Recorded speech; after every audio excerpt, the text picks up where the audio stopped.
Fall Classic 2022.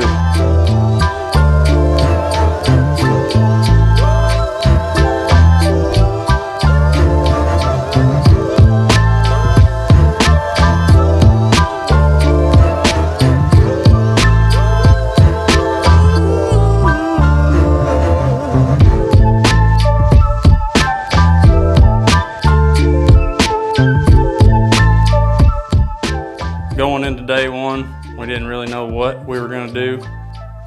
All we knew is that they were calling for 20 to 30 mile an hour winds, and that's winds like we've never fished before on that lake. It's a lake we fished particularly quite a bit because it's one of the best lakes in our area, in our opinion. By the way, on this lake, we are trolling motor bound only with 20, 30 mile an hour wind. We can't use our big motor because it's a motor limit lake.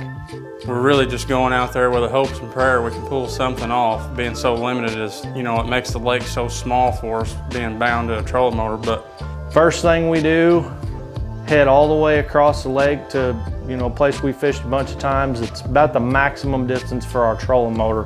Dakota strikes first, spinnerbait. I mean, windy day, what do you throw? Spinnerbait. Yeah, be close, maybe.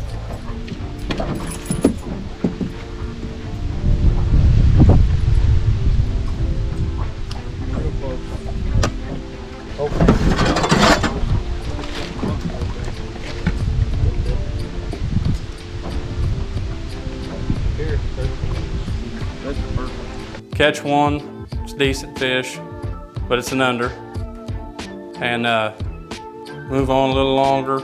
I think we get somewhere that's not near ash choppy, kind of out of the wind. Dustin catches one on a topwater bait he decides to throw.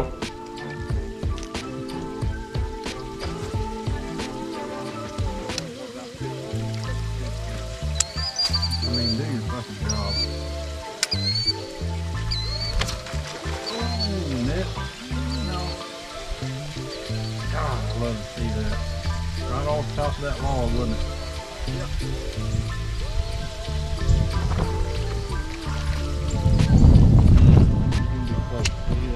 Right, it's just like that one you saw. Cast that sucker right across the log, and I mean, just like you would draw it up where a fish would be, he blew up on it right on top of that log. Not a very big fish, but every under fish is crucial in these tournaments. You cannot go in lacking unders or you're not going to compete. And by the way, the limit, you can have, the best you can have is 4 fish under 14 inches and 2 over 18 inches is a 6 fish limit. Shortly after I caught that fish on a walking bait, we work our way around this cove, not much action. We start to walk our way out, back out this creek, and Dakota hooks into something good. Not at all. I'm the complete package. This is what peak bass fishing performance looks like.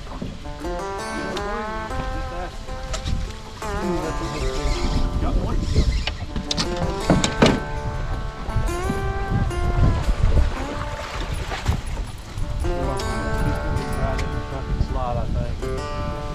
Good fish, but he's gonna make that 10. Look at here, folks. I hope so. This is gonna be a. Gets to the boat, I net it. We can both pretty well tell it's not quite 18 inches, but we got our hopes up, put it on the board. Sure enough, not quite 18 inches, but real good fish nonetheless. I mean, you can learn a lot from a big fish like that. We felt like we were onto something pretty decent. We'd caught a few fish. Dakota had caught 2 or 3 up to this point, one of them being pretty good, one not quite good enough to keep. Yeah, after that, most of the day from then on, it was main lake points. We were catching them on rattle traps, jerk baits. Between points, since we were trolling motor bound only, you kind of just got to fish your way along. There's no jumping from spot to spot. And we beat the bank along the way with spinner baits, caught some more unders. We culled unders a bunch of times, but up to this point, we did not have any of our overs. We had 6 fish under 14 inches, which just, that simply is not going to do it this lake. It's a good lake. Still looking for those 2 overs. I mean, it can happen fast. 2 overs is not that hard to come across. We're throwing the whole boat at them, the whole tackle box, just trying to figure things out in this wind. And I tied on a 6-inch crankbait and fished it for a while and started picking up a few smaller fish. We're working our way back towards the boat launch. Dakota flips his 6 cents square bill up around this log, sets the hook, and immediately hollers for the net.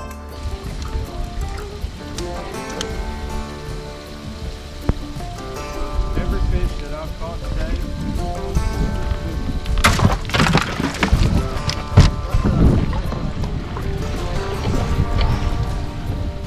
Yeah! That's what I'm talking about. That's definitely. Woo! Oh, it feels good. I jump down at the bottom, grab the net, and I can tell as he's bringing that fish around the front of the boat, it's a definite over. And just like that, we're back in the game with less than an hour left in day one. Finally, you know, call from heaven, finally hook into an over, and you know, as you see in the video, we're just ecstatic. And with it being cumulative weight, you can't leave anything on the table. If you get too far behind day two, you're just screwed. We're right back in it, you know, after braving this wind and beating us to death all day. We're finally motivated to get going again, and then we start picking up this pattern on these weed edges with these square bills, and that really set us on track for day two. We go way in, and we actually didn't do as bad as I thought we did because our unders were good.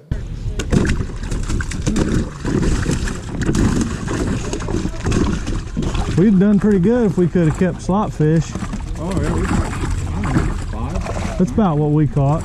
Good good slot fish. Yeah, he caught one that was shy 18 by like 1/8 inch. 6, Patrick. I had 6 blow-ups. They count, don't they? Can I weigh those in? They had a couple of them this morning that totally missed the bait. I guarantee it. I only got one. Bobby! Hey. I ain't even gonna ask, but I already know what you got. You good in wind burns? About 14 times. Yeah, a little bit. It was blowing. No, 822! That's better than I thought. I think we ended up with like 8 pounds, 8.22, I believe it was, on day one. So I think that ended up putting us at like 5th place. And honestly, it being as windy as it was, probably saved our ass, because a lot of the guys, I think, just got tired of fighting the wind, and they got out of the wind and just died there. Because 822 should not have had us in 5th place, but the wind kept some people off of fish. Day two, we're pretty pumped going into day two, just simply because of what we learned in the last hour of the day on day one, and the fact that we end up placing better than we expected with the fish we had. Normally, if you don't have both of your overs, you're out of the hunt on that lake. Going to brave the wind yet another day, because the weather conditions are yet a clone of day one. But we're excited, we're motivated, we had a good end to the first day. We're coming into day two excited. Going into day two, square bills all around, based on what we had found at the end of day one. Bang, square bill, first fish in the boat, it's an under. Fishing a little longer, keep going, just wearing the hide off the bottom of them square bills with them hooks. Another fish, bang, it's an under. A few slot fish, and I'm just banging them in the boat, wondering where my captain's at up here. And one of the more memorable things that happened on day two, Dakota slung his square bill up in the riprap. Caught up, throw out, hung up in riprap. What do you know? Even somebody that's as good as fishing as I am, probably the best, happens to everybody. It happens, especially when there's 30-mile-an-hour wind, but I ease up there to get it, and he had to get at least 1 foot, maybe even 2 if I remember correctly, on the riprap to get his square bill out. And when he goes to get back in the boat, rock gives way from underneath him, and he just damn near end up belly up in the water's edge there. But we end up getting him out of there high and dry, luckily. I've been yanking it through grass all day. So what's the first thing I do? Just trying to rip it out of the grass like I've been doing all day. Lo and behold, the grass starts fighting back.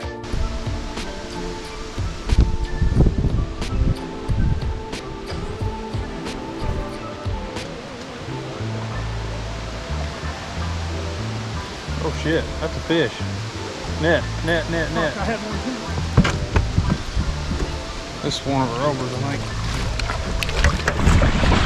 I just lost one too. And at this point, he is carrying the team on day 2. I don't know if I even had a bite. I might have caught 1 or 2 unders, something like that, but we both get a bite at the same time when he caught that over, and I lost mine. He gets it in, good fish, 20-inch fish, 4-pounder. Fast forward up through a couple little pockets, and we're working around the end of this point, and I look down the live scope, and I can see a bunch of suspended fish. Look like good suspended fish out in this drain. Sometimes I wish I didn't have fucking live scope. Sometimes I see some shit that might be misleading me. Well, I guess it wasn't misleading me that time. Get the net, would you? I don't know what I got.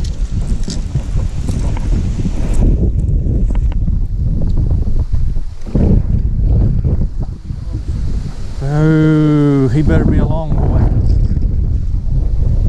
Yeah. There are a ton of suspended fish right out here. First cast out there. Get it in there, another over. So now here we are, I'm wanting to say like 10 o'clock. Probably about 10 o'clock in the morning, we've got 2 overs, and I'm pretty sure we had all our unders at this point. And then dragging up from the rear end, out of nowhere, my captain, here he comes. Bam, hooks into an over. He's finally helping me. No, all jokes aside, he hooks an over. We're super excited. We've got 2 overs. We got tons of time left. We're tired, we're chugging right along. We get his over in the boat, we get it in the live well, and we decide we're gonna go clear across the lake. We're gonna take a chance. We're gonna go to this point that's done us good in the past. It's the windiest spot on the entire lake. There's not a windier spot anywhere. Think of the windiest spot you've ever fished on a lake. This is way windier, I promise you. We're cutting across the lake, trolling motor bound. Dakota sits down and gets him some lunch. I got some lunch too, and as we're pulling up to this longest point that we're headed to, Dakota's finishing up his lunch. Second cast on this long point. Almost as soon as it hit the water's edge, or the weed edge, it hits the water, I make a couple cranks, it felt like somebody cut my line. All I hear is get the net. Oh my God. And I look up and he's just doubled over, wrenching on his rod. So I jump up, grab the net, and I see this thing come flipping out of the water mouth first.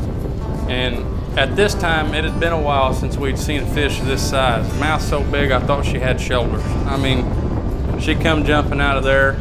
We're both nervous as can be. Get the fish in the net finally, get stood up, get it over the deck of the boat. And I didn't even catch this fish, and I am just complete lost words, shaken up, don't know what to do. And I'm pretty sure in the video I give him a good Ric Flair, woo, at one point, but man, I was just ecstatic. When I seen that mouth come out of the water, I thought it was an 8-pounder. That mouth was, nah, not quite that big, maybe like that. But anywho, Dakota's on the net, lickety split, dropped his sandwich, Doritos everywhere, still got Cheeto crumbs in his beard. Good net job, gets it in there, 6-pounder. We just culled a 4-pounder in day 2 of the Classic. Now we are in the hunt. This would be our 3rd over of the day, I'm pretty sure, and now we're culling overs and we don't know what to do. Totally night and day difference from day 1. We get settled down a little bit, get the fish weighed, get it measured, get it in the live well, and we decide we're gonna fish this point some more because we just pulled up to the place, and then it's like bam, bam, over, over, over. Like we're fishing in a barrel. And we don't know what to do at this point because we've got so many overs. At this point, I'm pretty sure we've got 20 pounds worth of overs that we're just looking at each other trying to figure out which one's what and then which one's got to go back to the lake and which one goes back to the live well. But totally different scenario than day 1. But both of us were just so ecstatic, and at that point we were just couldn't wait to get to weigh in after that. You know, all it takes is a few minutes to completely change your day like that. And us staying there both days and just gutting it out, fighting that wind when everybody else went and fought to stay out of it because they were so tired of it, paid off in a huge way. Now we're off to the weigh-in on day 2, and boy, we are antsy because the chatter at the boat launch is, most people didn't do very good. People were tired of battling the wind for 2 days and just went and hid out. At the weigh-in, you know, whenever I'm going to get the truck, normally that's my time to kind of eavesdrop and listen to the chatter on the boat ramp and see how everybody did for the day. And it wasn't sounding good. It was sounding kind of like day 1, but day 2, everybody was just sick of it. You know, the wind had beat everybody up, everybody was tired, and they were just ready to be done with it.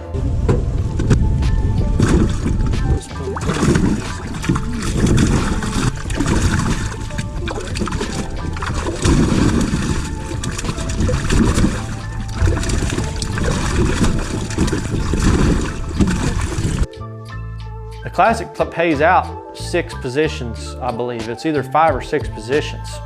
We're sitting in 5th place going into day 2, and we've got a mega bag for this lake.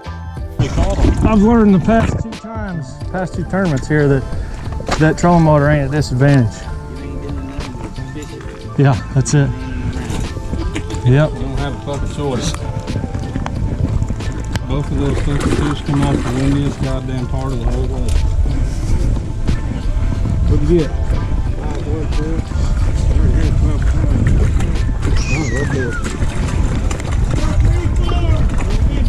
Well,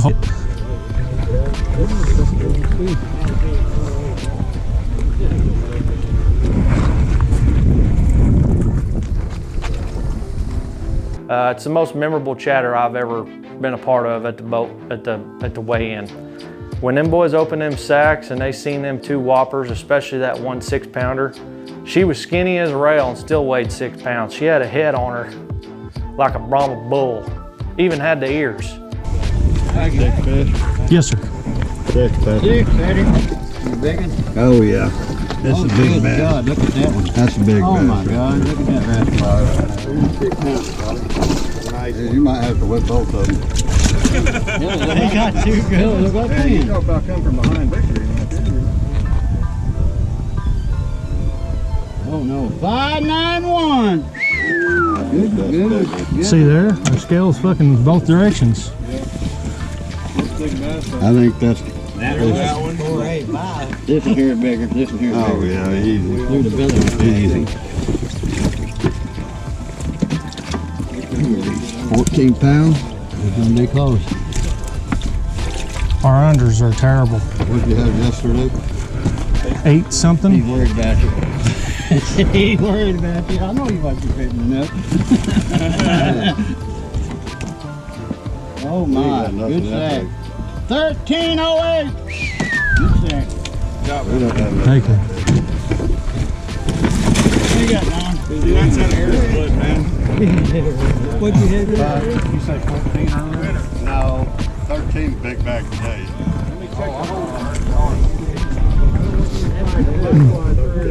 You got 13 big bag today. Where's your old man at? That's what I was looking for. 13, I don't remember. But anyhow, biggest sack we've ever weighed in on that lake. End up getting big bass with just shy of a 6-pounder. Everybody gets weighed in, the smoke clears. We ended up with 3rd place and big bass for day 2, and we were less than a pound out from winning the whole shooting match. And even with not having both overs on day 1. So I am ecstatic with our first classic in this bass club. Just in between 13 and 14 pound bag, which is a good sack for that lake. Usually takes a little more to win that, but more than that to win. But you know, on a 2-day tournament like this, we set ourselves up for a fairly decent spot for the 2nd day, and we climbed us all the way to 3rd place. And we were only out of 1st by a pound, less than a pound. If we would have had our unders from the 1st day, on the 2nd day, we would have won by over a pound. I mean, That's just how it goes though. The first day we couldn't catch an over, and the second day we couldn't catch a good under. We just couldn't keep the overs beat off of us. If you like this content, like, subscribe, comment, let us know what you think. What do you think we could have done different in the wind than what we did? Do you think we did the right thing? Be sure and subscribe, hit that bell for notifications. Lots more videos coming.